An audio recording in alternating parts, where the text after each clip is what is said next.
પૃથ્વી પરનું બીજું આવરણ એટલે જલાવરણ. આ જલાવરણને અંગ્રેજીની અંદર હાઇડ્રોસ્ફિયર તરીકે પણ ઓળખીએ છીએ. તો ચાલો આ જલાવરણ વિશે વિદ્યાર્થી મિત્રો વિસ્તૃત માહિતી મેળવીએ. પૃથ્વી સપાટી પર વિદ્યાર્થી મિત્રો ભૂમિ પ્રદેશ કરતા પાણીના વિસ્તારનું પ્રમાણ વધારે જોવા મળે છે. જો વિદ્યાર્થી મિત્રો તમે તમારી સ્કૂલની અંદર અથવા તો ક્યાંય ટીવીમાં કે ક્યાંય પૃથ્વીનો ગોળો જોયો હોય તો એમાં આપણને વાદળી રંગ વધુ જોવા મળે છે. તો આ વાદળી રંગ શું બતાવે છે? તો એ પાણીના વિસ્તાર બતાવે છે.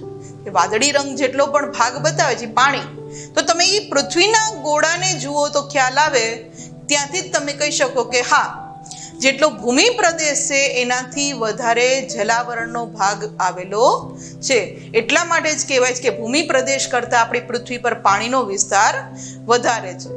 અને વિદ્યાર્થી મિત્રો, આપણી પૃથ્વી સપાટી પર જે વિસ્તાર પાણીથી ઘેરાયેલો છે, જે પાણી જ પાણી આવેલું છે, તેને આપણે જલાવરણ તરીકે ઓળખીએ છીએ. એટલે કે જ્યાં પણ જમીન નથી પણ પાણીનો આપણે વાદળી રંગ જોવા મળે છે આપણા પૃથ્વીના ગોળામાં, એને આપણે આ પાણીથી ઘેરેલા ભાગને જલાવરણ કહીએ છીએ.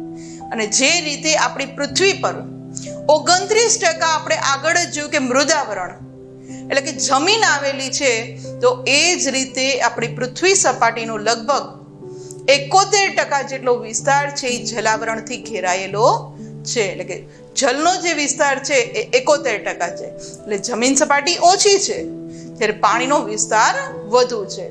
અને પૃથ્વી સપાટીનો વિદ્યાર્થી મિત્રો આ જે વિસ્તાર છે એ એટલો વિશાળ છે કે એમાં ભૂમિખંડો પણ ટાપુ જેવા લાગે છે. આપણે જો જોઈએ આપણી પૃથ્વીને આખી તો જાણે આપણો ભૂમિ એક દેશ જે આપણા આવેલા છે દુનિયાની અંદર, એ બધા જાણે નાના નાના ટાપુ હોય એ રીતે આપણને જોવા મળે છે. એટલે દરેક ભૂમિખંડ ટાપુ સ્વરૂપે આવેલા હોય એટલો આપણો પૃથ્વી પર આ જલાવરણ વિશાળ રીતે ફેલાયેલું છે, જે આ ઇમેજમાં આપણે જોઈ શકીએ છીએ.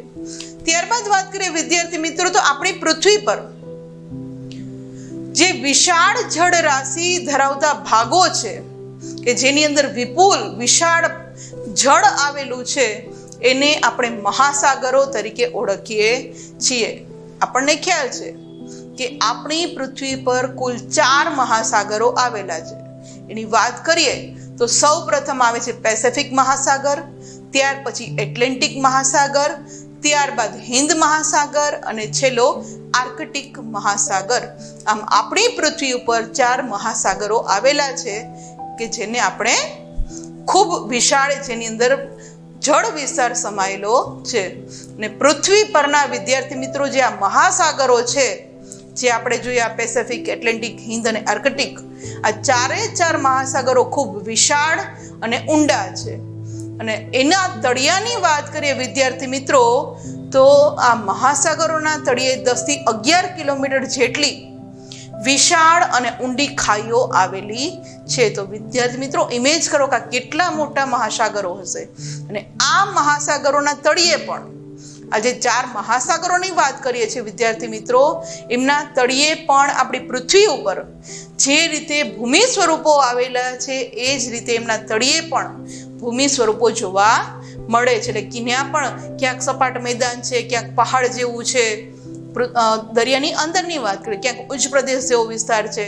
અને આપણી પૃથ્વી ઉપર જે પાણી આવેલું છે વિદ્યાર્થી મિત્રો, તેમાંથી 97% પાણી તો આપણા સમુદ્રની અંદર રહેલું છે. એટલે કે આ 97% સમુદ્રમાં જે પાણી છે એ પાણી કયું છે? તો એ ખારું પાણી છે. કે આ ખારા પાણીને આપણે પી શકતા નથી, એનો ઉપયોગ નથી કરી શકતા. એટલે કે 97% પાણી તો સમુદ્રનું ખારું પાણી જ છે, જે પૃથ્વી ઉપર આવેલું છે આ મહાસાગરોની અંદર. જે આ ઇમેજમાં આપણે જોઈ રહ્યા છીએ પેસિફિક મહાસાગર, આર્કટિક મહાસાગર, હિન્દ મહાસાગર, જે આપણે ઇમેજમાં જોઈ રહ્યા છીએ કે જે 97% પાણીનો ભાગ તો આ મહાસાગરોએ જ રોકેલો છે. ત્યારબાદ વાત કરીએ વિદ્યાર્થી મિત્રો, તો બાકીના એટલે હવે તો 3% જ ભાગ બચ્યો. બાકીનો જે પાણીનો આશરે 3% ભાગ છે, એમાંનો પોણો ભાગ છે એ આપણા પૃથ્વીના ધ્રુવો કયા બે ધ્રુવો છે? તો કે ઉત્તર ધ્રુવ અને નીચે દક્ષિણ ધ્રુવ. આ ધ્રુવો ઉપર તથા આપણા હિમાલય જેવા જે ઊંચા પર્વતો છે એની ઉપર બરફ સ્વરૂપે આ પાણી રહેલું છે.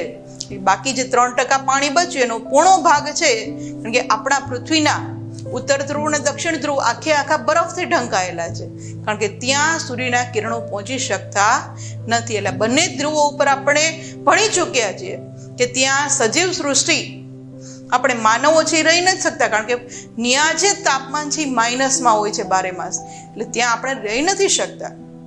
અને હિમાલયની અંદર જે અને એવા હિમાલય જેવા બીજા જે પહાડો છે ત્યાં પણ વિદ્યાર્થી મિત્રો 12 માસ આ પહાડો બરફથી છવાયેલા રહે છે.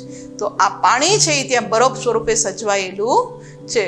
અને બાકીનું જે પાણી છે વિદ્યાર્થી મિત્રો એ આપણા પૃથ્વીના પેટાળમાં છે, સરોવરોમાં છે અને નદીઓમાં રૂપે વહે છે. એટલે કે આમ વાત કરીએ કે જે પીવાલાયક પાણી છે એનું પ્રમાણ તો ખૂબ ઓછું છે, કારણ કે 97% પાણી જે મહાસાગરમાં છે પણ આપણે એનો ઉપયોગ નથી કરી શકતા પીવામાં, ખેતીમાં. અને બાકીનું પાણી છે બરફ સ્વરૂપે છે, તો એ પણ આપણે ઉપયોગ નથી કરી શકતા. ફક્ત પૃથ્વીના પેટાળમાં જે પાણી છે કે જે આપણે બોર કરી અને એમાંથી બહાર કાઢીએ છીએ, કે સરોવરનું પાણી, નદીનું પાણી જે આપણે વાપરીએ છીએ, કે જેનું પ્રમાણ આપણને ખૂબ જ ઓછું જોવા મળે છે. આ ઇમેજની અંદર જે પાણીનો ભાગ ધ્રુવો ઉપર અને હિમાલય ઉપર બરફ સ્વરૂપે જ રહેલો છે આપણે જોઈ શકીએ છીએ. ત્યારબાદ વાત કરીએ વિદ્યાર્થી મિત્રો તો પૃથ્વી ઉપર જે સજીવો રહે છે, પછી એમાં માનવો, વન્ય પ્રાણીઓ, પાલતુ પ્રાણીઓ, પક્ષીઓ બધા જ આવી જાય છે, અને વનસ્પતિ. આ બધાને પાણી વિના ચાલતું નથી. પાણી ખોરાક સાથે મળે કે હવામાંથી ભેજ રૂપે મળે. પાણી છે એના વિના કોઈને નથી ચાલતું. કોઈ પણ સજીવ છે થોડાક કલાક જીવી શકે પાણી વિના, પણ પાણી સતત ન મળે તો એનું જીવન અસ્તિત્વ રહેતું નથી. અને પાણી સાથે જ ખોરાક મળેલો છે, કારણ કે ખોરાક બનાવવામાં પણ પાણીની જરૂર પડે છે. અને આ પાણી છે એ હવામાં હોય છે તો એ ભેજ સ્વરૂપે જોવા મળે છે.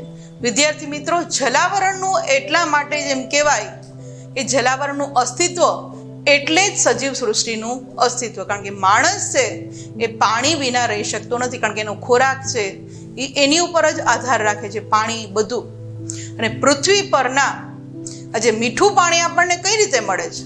તો કે એ જે જળચક્રની આખી જેને આપણે પ્રક્રિયા કહીએ છીએ વિજ્ઞાનની અંદર તમે ભણી ચૂક્યા હશો કે સૂર્યનો તાપ છે એ સમુદ્ર ઉપર પડે છે, આ મહાસાગરો ઉપર, એમાંથી ભેજ બને, આ વરાળ સ્વરૂપે ઉપર ચડે, એના વાદળ બંધાય ને ફરીથી પવનો દ્વારા એ વાદળ જમીન ઉપર આવે, ત્યાં આ વાદળો વરસે છે જે વરસાદ સ્વરૂપે આવે છે. એટલે કે પૃથ્વી પરના વરસાદના માટેનો જે મોટો ભાગનો ભેજ છે એ ક્યાંથી મળે છે?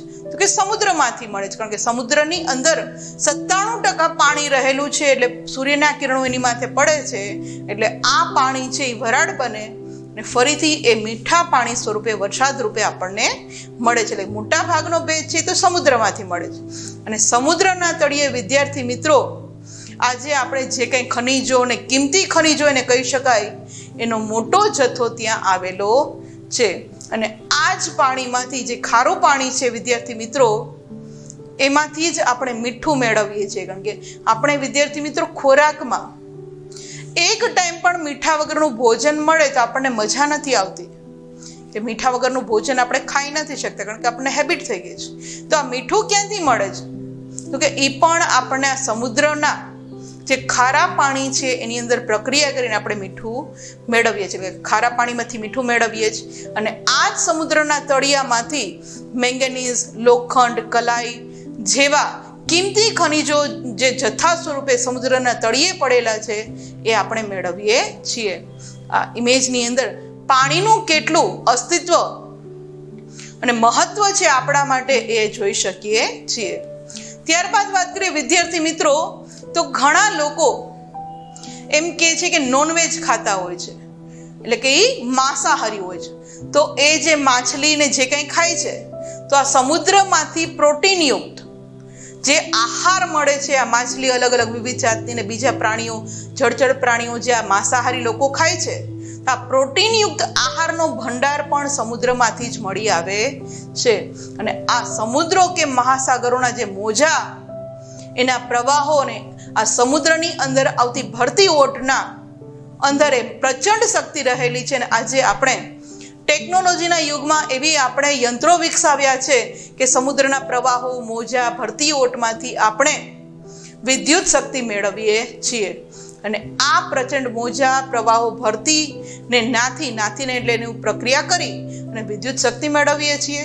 અને મહાસાગરો છે એ વિદ્યાર્થી મિત્રો જળ પરિવહનના માર્ગો બન્યા છે. કારણ કે જે વિશાળ 4 મહાસાગરો આવેલા છે એ એકબીજા સાથે મળેલા છે. પૃથ્વીનો ગોળો જુઓ તો ક્યાંય એની સીમા નથી, એકબીજા સાથે મળેલા છે, ક્યાંક ક્યાંક એ ટચમાં છે. તો આ પૃથ્વી ઉપર આપણે એક દેશથી બીજા દેશમાં કે ક્યાંય પણ જવું હોય તો મહાસાગરનો ઉપયોગ કરી શકીએ છીએ. એટલે કે જળ પરિવહનના માર્ગો માટે પણ આ મહાસાગરો ઉપયોગી છે. અને વિવિધ દેશો સાથે જો આપણે વેપાર કરવો હોય તો આપણને ખ્યાલ છે અત્યારે તો આપણી પાસે અદ્યતન યુગના વાહનો, જેટ પ્લેન, વિમાનો બધું આવી ચૂક્યું છે. પણ પ્રાચીન સમયમાં જ્યારે લોકો વેપાર કરતા ત્યારે આ જળ માર્ગોથી જ એ લોકો વેપાર કરતા હતા. કારણ કે દરેક લોકો છે એને ખ્યાલ હતો કે દરિયો છે એક દેશથી બીજા દેશ સુધી લઈ જશે. એટલે જળમાર્ગ છે એ સૌથી સસ્તો અને અનુકૂળ જળમાર્ગ તરીકે ઉપયોગ કરવામાં આવે છે વેપાર માટે. જે આ ઇમેજની અંદર આપણે વાત કરીએ છીએ કે કઈ રીતે આપણે આ વિદ્યુત શક્તિ મેળવીએ છીએ બંધ બાંધીને એના પ્રવાહની, એ ઇમેજમાં જોઈ શકીએ છીએ.